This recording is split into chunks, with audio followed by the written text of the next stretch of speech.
conclusion et la dernière partie de la conclusion sera faite par Monsieur Laurent Dalmas, le directeur de la DQPI. Bien, merci. Bah, écoutez, je voudrais, tout d'abord remercier tous les participants pour la qualité et la clarté de leurs interventions.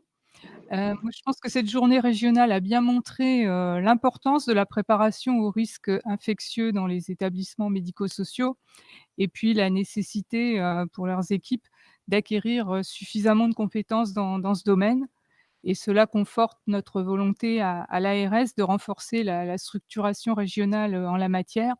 Nous y travaillons en lien avec le CEPIAS, mais je laisserai, Laurent Dalmas vous en dire plus sur ce sujet tout à l'heure.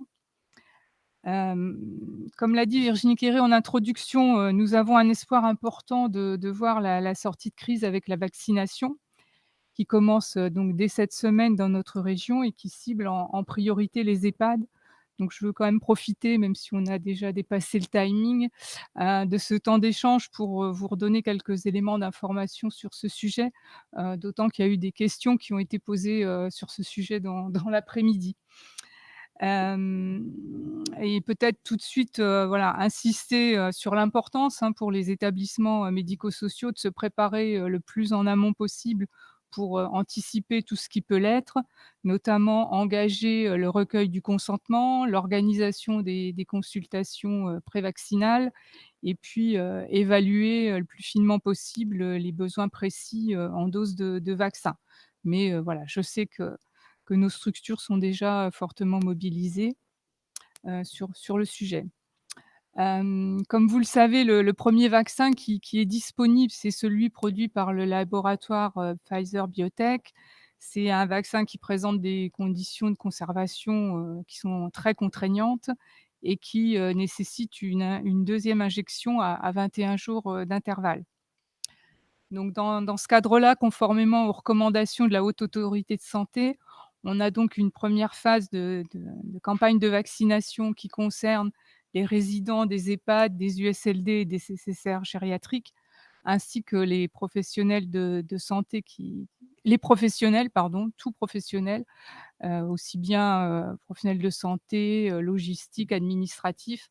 Donc c'est vraiment tous les professionnels, de ces structures, donc qui présentent un risque de forme grave. Donc au départ, ce sont les personnels de plus de 65 ans qui avaient été ciblés ou qui présentent des risques de comorbidité et face à la forte demande ces derniers jours, donc ce critère d'âge a été abaissé, aux professionnels de plus de 50 ans et puis là, récemment, la vaccination va également être élargie, cette fois aux professionnels de santé volontaires de plus de 50 ans et voilà, de tous les champs d'activité, établissements de santé, libéraux et cetera.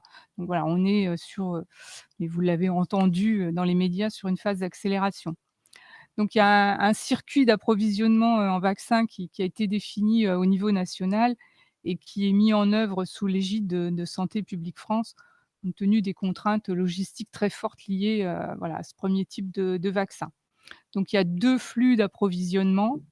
Il y a ce qu'on appelle le flux, A, qui passe par les pharmacies intérieures, des hôpitaux hors flux B et par les pharmacies d'officine et donc elles sont chargées de confirmer les besoins avant chaque, livraison et les pharmacies d'officine, ces pharmacies délivrent les vaccins, directement aux structures qui leur sont rattachées.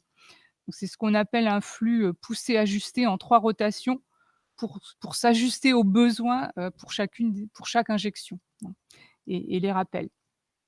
Et puis le 2e flux, on appelle ça le flux B, lui, il passe par un centre hospitalier pivot par département qui est équipé d'un supercongélateur, donc qui lui peut garder les vaccins à -80 et donc qui permet la délivrance des vaccins pour les résidents des EHPAD, des USLD, rattachés, à cet établissement de santé pivot ou aux établissements qui ont des liens, pharmaceutiques, préexistants, heu, voilà déjà déterminés. Et sur ce flux B, c'est à partir de ce flux B qu'a été décidé aussi l'élargissement à tous les professionnels, de santé de plus de 50 ans volontaires sur le territoire et ça nécessite, la mise en place d'organisations de centres de vaccination, et c'est en cours de déclinaison, dans tous nos départements, et donc les établissements du flux B seront approvisionnés en vaccins tous les mercredis. Hein, donc c'est ce qui explique voilà, cette possibilité de renouvellement. Donc nous, dans la région Grand Est, il y a une étape pilote donc qui a été préparée avec les EHPAD pendant les congés de Noël, et qui se met en œuvre, dès cette semaine, dans 35, EHPAD, USLD et SSR, pilotes, qui sont des structures publiques ou privées et qui relèvent du flux A au flux B, ce qui nous permet de tester les 2 flux dès cette semaine.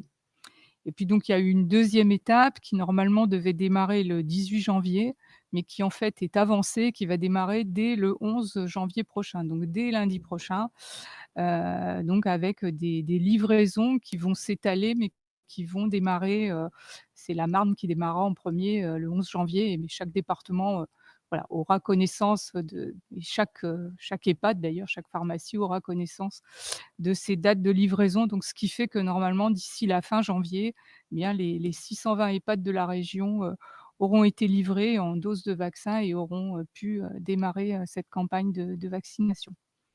Nous restons en attente de consignes, nationales qui devraient être imminentes pour ce qui concerne la vaccination dans les masses et dans les femmes. Il semblerait que ça se cale sur le même système que les EHPAD avec flux A, flux B, mais on attend les confirmations, je pense, d'ici demain. Après, juste après encore. Voilà. Donc voilà, pour terminer sur ce sujet de vaccination, je voudrais rappeler quand même, ça me paraît important, que la vaccination ne dispense pas des gestes barrières. Voilà, et que tous les protocoles de gestion de crise, dans les établissements médico-sociaux, restent en vigueur. Voilà, donc même s'il y a des espoirs, il faut, garder, toutes les mesures de précaution. Voilà ce que je voulais vous dire, ce soir. Merci encore, et puis je vais repasser la parole à mon collègue Laurent Dalmas pour une conclusion plus générale. Merci beaucoup, Edith. Merci encore une fois à tous d'avoir été présents aujourd'hui. Merci à tous les contributeurs pour leur présentation. Je vais faire très synthétique. On a dépassé l'heure, mais je voulais quand même relever l'importance de ce qui a été dit aujourd'hui, en tout cas à mes yeux, et de cette journée qu'on peut qualifier de rétex collectif sur les différents sujets et modules qui ont été explorés cet après-midi suite à une crise inédite, ça a été dit, par son ampleur et sa fulgurance. Cette demi-journée de travail collectif constitue un révélateur à plusieurs titres. Le premier que je retiens, c'est sur l'importance de la maîtrise du risque infectieux et toute la pertinence donc qu'il y a à conduire ces travaux de retour d'expérience pour rester dans la capacité de réponse, dans l'agilité face à des situations connues ou inconnues, et à une adaptation constante, une amélioration continue de notre action et de votre action sur le terrain. C'est un révélateur aussi de la nécessité de faire évoluer nos capacités d'action et de renfort en expertise opérationnelle en hygiène, et notamment à destination des ESMS.